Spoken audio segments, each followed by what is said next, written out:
So hello people, আজকে একটা নতুন কাজ নিয়ে চলে এসেছি। আজকেও কাজটা চারকোল আর গ্রাফাইট দিয়ে করা। বেশ কদিন ধরে চারকোলের কাজ করতে খুব ভালো লাগছে, তো দেরি না করে চলো শুরু করা যাক।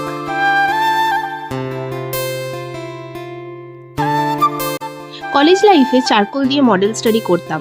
তারপর কলেজ শেষ করে বিয়ে হওয়ার পর থেকে পেন্টিং করা প্রায় হতোই না বললে চলে। সময় পেতাম না, নিজেকে গুছিয়ে উঠতে অনেকটা সময় লেগে গেছে। এগুলো তো সবই লাইফের পার্ট।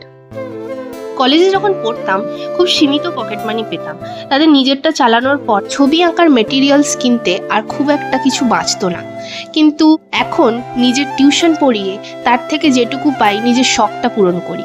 চারকোল বা গ্রাফাইট ব্লেন্ড করার জন্য অনেক টুলস মার্কেটে পাওয়া যায়, কিন্তু আমি বাড়িতে কিছু ইজিলি অ্যাভেলেবেল জিনিস দিয়ে, যেমন ইয়ারবাডস, টিস্যু বা নিজের আঙুল দিয়ে স্মাচ করে একটা এফেক্ট ক্রিয়েট করেছি।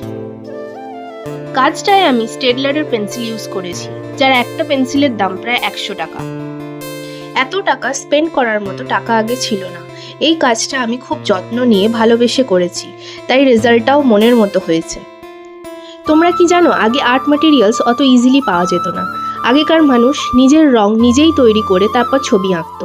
সেমভাবে এখনও অনেক মানুষ কাঠ বা নারকেলের ছিবড়ে পুড়িয়ে তার থেকে যে কাঠকয়লাটা পাওয়া যায় সেটা দিয়ে ছবি আঁকে। সো এটা হচ্ছে ফাইনাল কাজটা। যতটা পেরেছি ডিটেলস দেওয়ার চেষ্টা করেছি, তোমরা জানিও তোমাদের কেমন লাগলো।